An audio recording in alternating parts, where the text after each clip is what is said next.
এই কার জন্য খাবার খাবার কার জন্য নিয়ে আসছে? হ্যাঁ, মঞ্জু ভাইয়ের জন্য খাবার নিয়ে আসছে। দেখি খাবারের ভিতরে কি আছে। কিছু না, খালি দুটো সিগারেট। দেখেন ভাই, ও খাবার নিয়ে আসছে,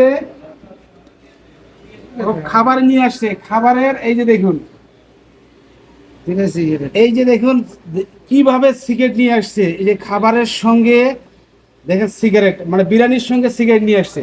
তাহলে চিন্তা করা যায়, এই খাবারটা যদি চেক না করে দিতাম তাহলে তো ও যে ম্যাচ এবং সিগারেট, তাহলে ম্যাচ সিগারেট এই যে এটা কিন্তু হাজতখানার ভিতরে ঢুকে যেত।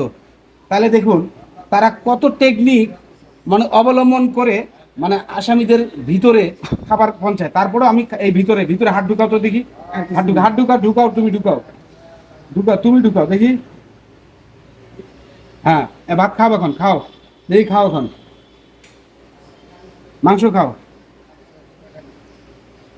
হ্যাঁ, আমি এটা দিতে পারলাম না ভাই, এটা তুমি রাখো, এটা রাখো, এটা রাখো, রাখো তুমি। এই ভুলগুলা জীবন আর করবা না, কাউকে বিপদে ফেলবা না ভাই।